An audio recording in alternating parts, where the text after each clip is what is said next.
بسم اللہ الرحمن الرحیم اللہم صلی علی محمد وآل محمد وعجل فرجہم وفرجنا بہم۔ امام سجاد اور غلاموں کی تربیت۔ برسہا برس سے انسانوں کے درمیان غلامی کا سلسلہ رہا ہے، جس میں ایک انسان دوسرے انسان کا مالک ہوتا تھا، اور یہ سلسلہ اسلام سے قبل اور بعد بھی 20ویں صدی تک جاری رہا ہے۔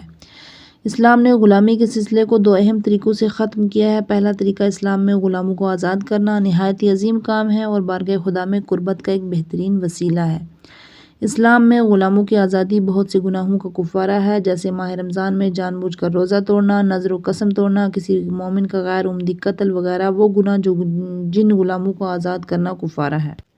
دوسرا طریقہ وہ تمام امور جن کے سبب ایک انسان دوسرے انسان کی غلامی میں جائے، اسلام میں ممنوع ہیں۔ جنگ میں اسیر ہوئے لوگوں کے علاوہ وہ تمام راستے جن کے سبب ایک انسان دوسرے انسان کا غلام ہو، اسلام نے اس پر رکاوٹ لگائی اور اسے ممنوع قرار دیا۔ اور کیونکہ کفار و مشرکین جنگوں میں مسلمانوں کو اسیر کرنے کے بعد ان کے ساتھ غلاموں اور کنیزوں کا سلوک کرتے تھے، لہٰذا اسلام نے بھی ان کے ساتھ ویسا ہی رویہ برتا جیسا انہوں نے مسلمانوں کے ساتھ کیا۔ البتہ اسلام نے فدیہ اور معاوضہ کے ذریعے غلاموں کی آزادی کا سلسلہ جاری رکھا۔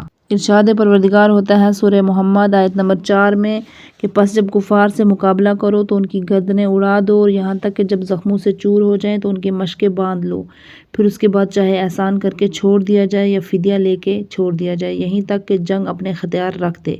لہٰذا اسلام نے ایک طرف غلاموں کی آزادی کی ترویج کی اور دوسری جانب انسانوں کی تجارت سے پیش از حد نفرت و کراہت کا اظہار کیا۔